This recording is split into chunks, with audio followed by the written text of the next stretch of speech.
But I think for me, the thing that I care about, my North Star, is my family. And so I'm looking down the road at affording school. We've got a baby coming in March. How do I want to be strategic with that money? Do we want to get some help around the house too, right? Maybe someone to come in the afternoons, help with the kids. For some people like me, debt can feel like an incredible weight on our shoulders. After carrying this weight for a while, there comes a time when you say, I am done with this. On our debt-free living segment today, we're going to interview Ian Group from South Florida. Ian paid off $200,000 of debt over the last decade. Today, we're going to learn how he accomplished this family financial goal and what he's doing with his money now. Welcome to the show, Ian. Hey, Andy, thanks for having me. Absolutely, man. Thank you for being here, and thank you for being transparent on your journey so we can help others who are working on the same issue in their lives. Talk to us about why you wanted to become debt-free in the first place. Well, this was back in 2011. I graduated law school, and it's kind of supposed to be this great time in your life, right? I just went through this grueling 3 years of school, the bar exam, and got a job, which was kind of hard back in 2011. So then you're like excited, but you get this notice that you now have to pay all of your student loans back. And so I, for a while, felt very resistant to paying it off. I was trying to push it off. My balance after graduating law school was only $190,000. But I did what's called a forbearance. And if you have student loans right now, you've been somewhat fortunate to be under this student debt-wide forbearance or government loan forbearance, where they basically just said you don't have to pay it anymore. What happened to me was I elected to do that, and interest was running. So it was still accruing. Whereas right now, for a lot of people that experienced that COVID loan pause, interest was not still accruing. So they basically take all that interest that accrued, they recapitalize it into the principal balance of the loan, and your balance is higher.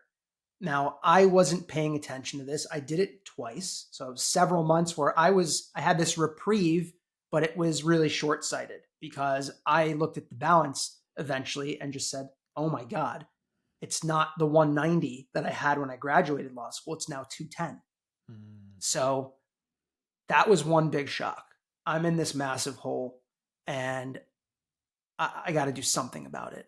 And then the other piece of this, oh, and by the way, I also had credit card debt too. So we could talk about all the debts if you'd like. Then the second thing was wanting to progress in my life with my relationship with my girlfriend at the time, who now we're married. We've got 2 kids and the third on the way. And I kind of foresaw all that stuff, right? Having a family, wanting a house, wanting a car, and all this great stuff and fun things in life. And I just saw that debt as a blocker to a lot of it. So those are some pretty big motivations for me at that time. And they remain motivations still. Absolutely. Yeah. And they propelled you forward. So you talked about the debt itself. So you had student loans and then credit card debt. Can you talk to us about how much you had of the two, and then how you started to kind of dissect where to start? Sure. So the student loans started at 190, ballooned to 210. Credit cards was right around $20,000. The credit card debt was, I would just say, miscellaneous expenses from my time as a student. So for those that don't know this, or maybe you forgot when you were a student, as a student, when you get loans, at least in law school, the way it worked was at the beginning of the semester, the federal government would basically pay your tuition, and then you'd go to the business office to collect your overage check. So that was part of your student loans, money you borrowed that exceeded the amount of your tuition, and you would have that as money to live. So if you borrowed a lot, some people would have these fat checks and they would like go spend it right away, but it was loan money. So I had some of that money. I was never big on like budgeting or being financially savvy back then, which is crazy because I studied business and finance in college. So you think, but they don't teach you the basics. So I had this money from student loans that I was using to live. but it wasn't enough. And it especially wasn't enough over the summers when, for example, I did an internship for the Legal Aid Society and their housing division, going to court representing people that didn't have any money. They didn't pay. So how was I going to afford rent or food? And as a student, you get kind of lazy, right? You want to go out, order pizza, go to the bar. So about 20 grand in expenses that racked up over Yeah. the years. Yeah, that makes sense. I definitely did not understand what I was getting into with my student loans either. I didn't really get it. And I used a lot of extra student loans to buy things that I wanted in my 20s because I I thought it was just sort of an endless a check for me. So I definitely took advantage of that. Now for people who are listening, they're thinking, okay, he went to law school, he took out a lot of loans, but hey, you get that big old 6-figure job right out of college to pay it off. So what's the big deal? Was that how much you were making right out of college? Well, out of college, no. Out of law school, no. I was fortunate to get a job, but this was 2011. So the market for lawyers was not great, especially like right out of law school. A lot of the recruiting would happen from the to the big firms, at least that pay those high 6-figure salaries, would happen. It would occur really at some of like the more top tier law schools. Not saying I didn't go to a great law school, but it wasn't Harvard Law School or Yale Law School. I went to Albany Law School upstate. Great school, fantastic education, and great alumni and support. But I'm from New York City, and so I wanted to go back to New York City. But the New York City firms weren't really hiring from like the uh, schools on the periphery of like the first tier. Hmm. So I I was fortunate to get a job. I worked as a clerk for the state of Connecticut, doing work basically researching and writing for judges. But my salary was like 50 grand. Hmm. So I did not have that big payoff. And fortunately, like you had said, though, as a lawyer, I have a credential and a license, which can result in earning a lot of money. And I did leverage that to get higher paying jobs over the years, but it's not a given, right? It's not a given in any industry to get high paying jobs. And plenty of lawyers don't make a lot of money too. So I think whatever you do, you need to um, you need to kind of have that drive to strive for more. And that actually was something that significantly helped me in my debt payoff journey, not around income. Is that okay if I Oh go yeah, into this? absolutely. I mean, we were All right. talking about income. You being around that $50,000 mark. I'm assuming this amount of money that you owed in the multi 6-figure range encouraged you to want to increase your income over time as well. Yes, 100%. But the first thing that I needed to tackle with my debt was the fact that I had about 12 different loans. They had now ballooned. So there was all this interest that accrued, and I wasn't making a lot of money at the time. And given the amount of money that I was making, plus the minimum balance minimum payment balance due on all my loans, I just was not able to hit that principal. So I had to refinance. This was back in 2011. So there were basically no options to refinance student debt. And I was trying to figure things out. And so I talk about that drive, like to find new jobs and make more money. The first thing that I was doing before the job stuff was how could I refinance my loans and get this under control? So I was calling banks at that time to try to see if anyone would lend me money to refinance my student loans. I found one bank in Connecticut, Darien Rowayton Bank. So I was like Google searching, I'm looking, I was doing a clerkship in Connecticut, came across this bank, and they were refinancing student debt. They were just starting this program. SoFi was not even out yet. They didn't start as a company yet. Mm-hmm. So DRB, which is now Laurel Road, refinanced my loans.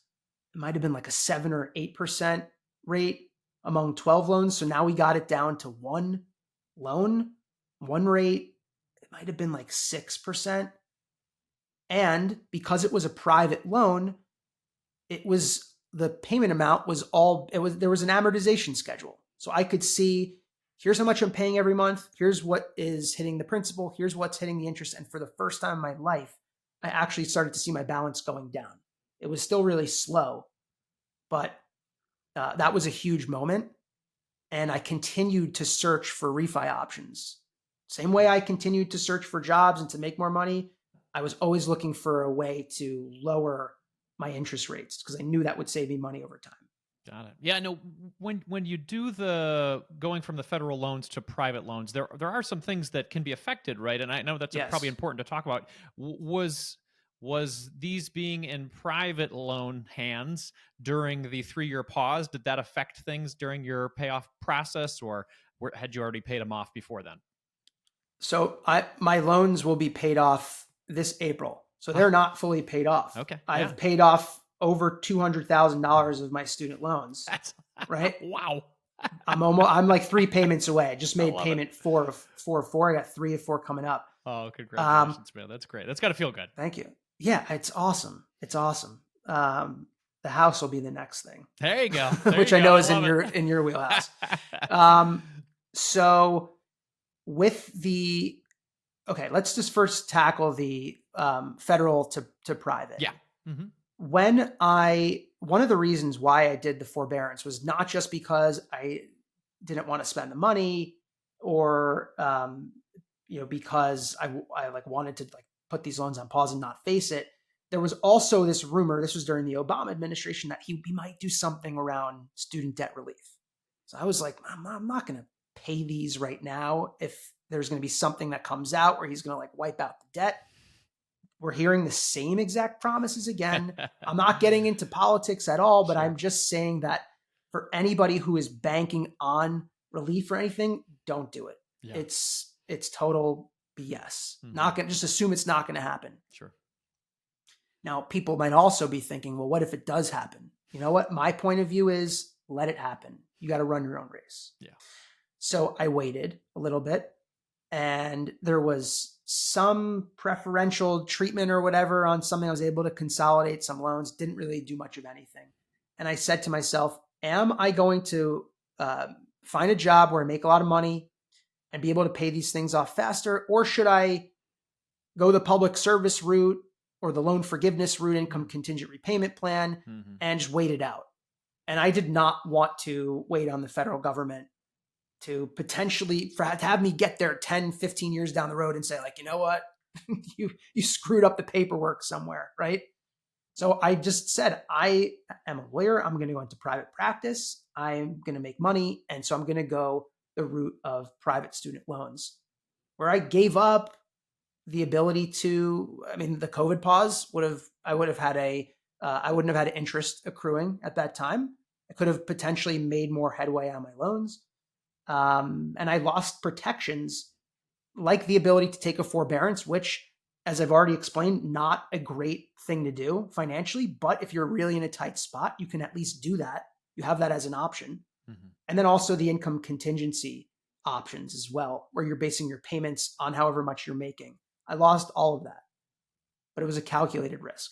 What was your last refinance to? What rate did you get by going private and refinancing? 2.35% is something ridiculous. That's great. And that's still the rate that you have today then? Yeah. Okay. Oh yeah. I'm really against variable rate loans. Yep. Those were an option. Mm-hmm. My point of view is I'd rather go to bed at night knowing what I'm going to pay the next morning or that month. So yeah.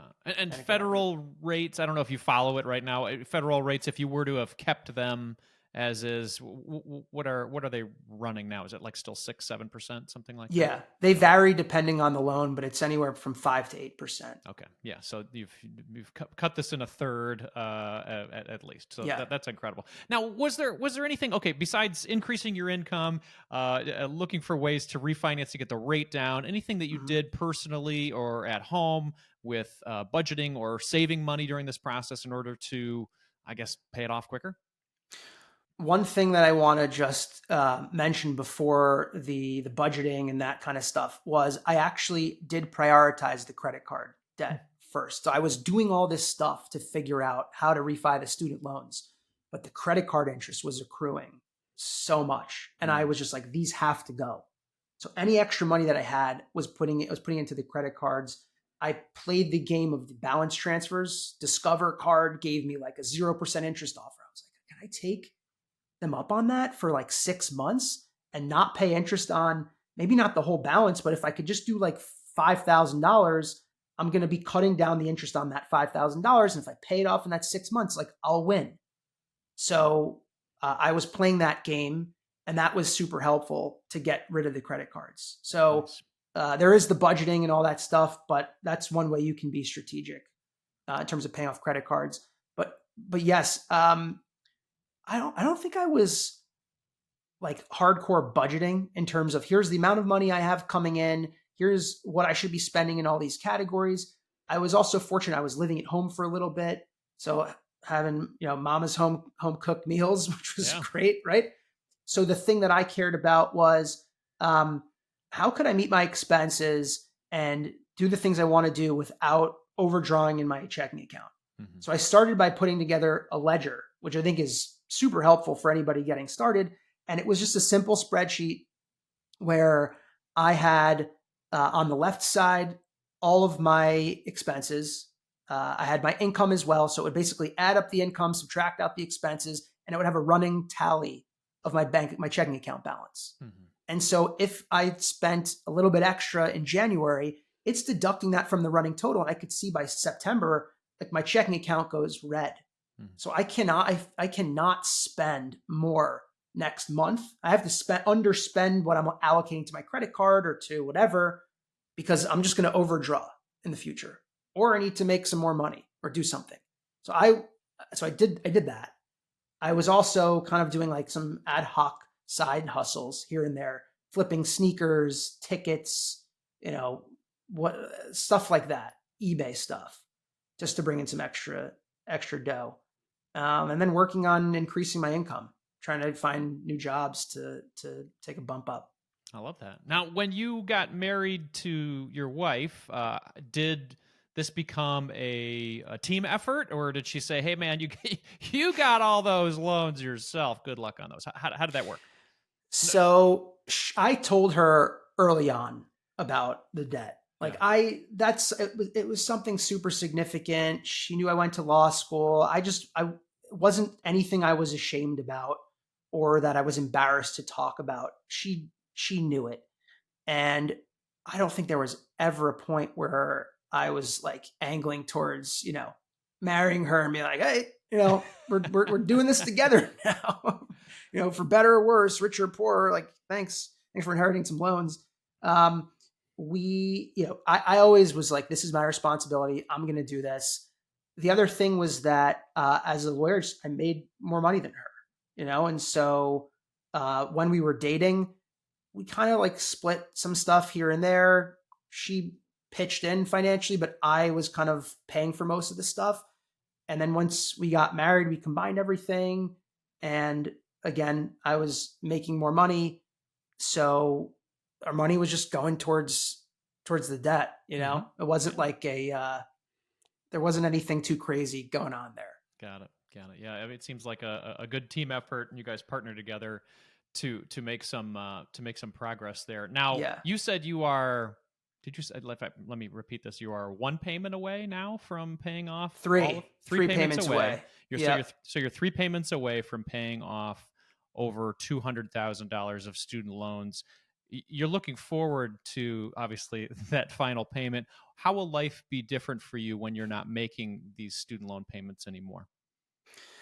I'll have an extra $2,015 and some odd cents every month. So, Wow. so it's So gonna what do be. you what would you do with 2,000? What are you going to do with I'm $2,000 gonna extra per go. month? I'm gonna go nuts. I'm gonna start. Yeah, I'm gonna change my whole lifestyle. Look, I have two little kids, and I, I obviously believe in spending on myself and my wife. My wife just had a girls' weekend with some of her best friends, and they rented a hotel room and they did all this stuff, and like that kind of spending on ourselves to do things that we find fun and enjoyable, super important. But I think for me, the thing that I care about, my North Star, is my family.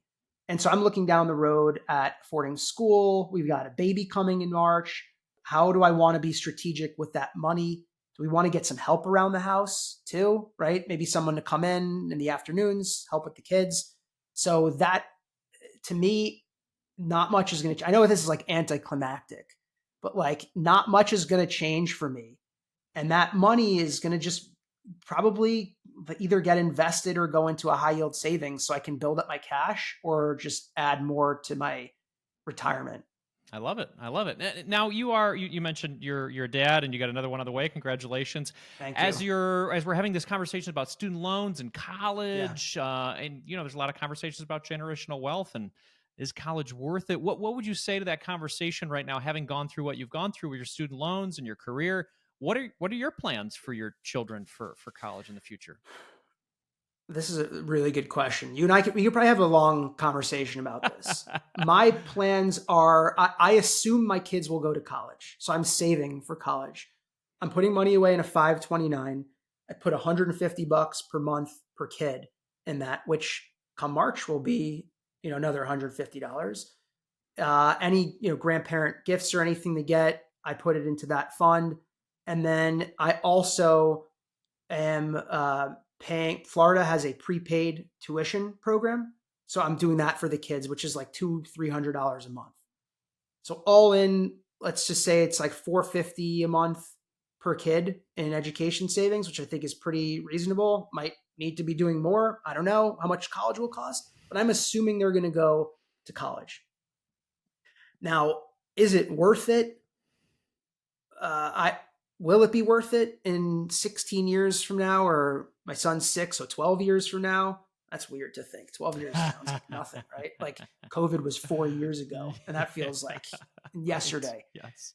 Uh, I don't know. I mean, with technology, and I don't know if it will be worth it, but I do think that if you want to be a professional, like a lawyer, a doctor, even those are on the higher end of the income threshold. But if you want to be a teacher, like you need to get educated for that kind of stuff. So that's where it comes into play. We will see. Yeah. I'm preparing for it, at the very least.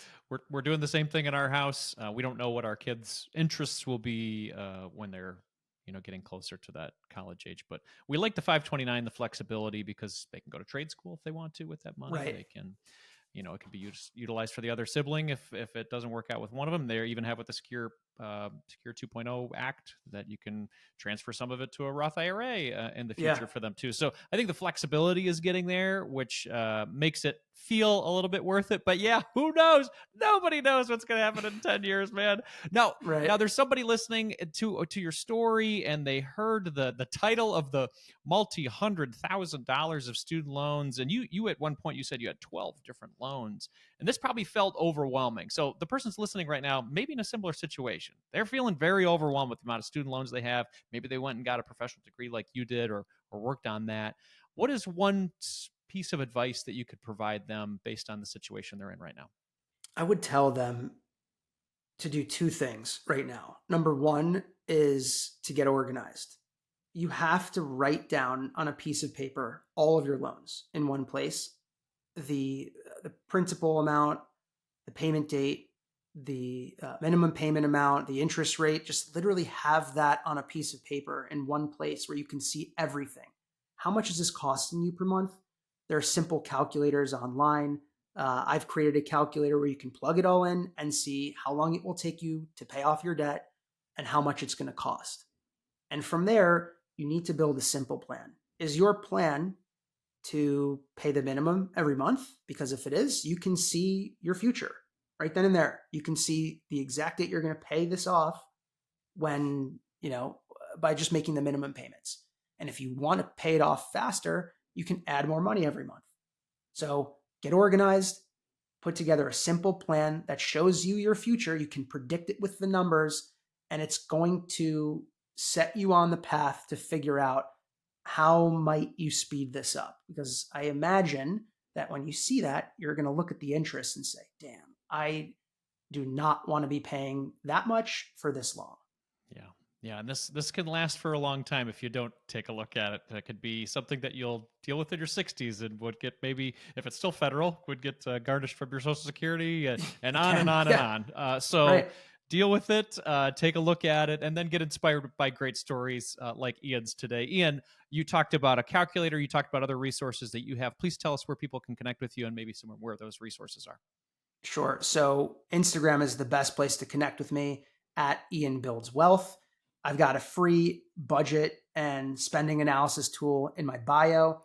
And then I also connect with people through the Debt Busters Academy. It's my community live coaching calls every other week. We have live lectures from industry professionals every month, a whole suite of course materials and education materials. And so, I practice what I preach. I'm in there doing it live with people, and to me, that's an incredibly fun thing. It keeps it all top of mind for me, which I think if you are focused on money and paying off debt, it's got to be part of your life. It doesn't have to be all consuming, but it's just got to be something that you care about. And so, again, you can find me on Instagram. That's the easiest place at Ian Builds Wealth. Awesome. Yes, everybody. When you're going through a big challenge like this, community definitely helps, and that's what Ian's providing. So, Ian, thank you so much for your time today. I really appreciate it. Thanks for having me. It's a great conversation.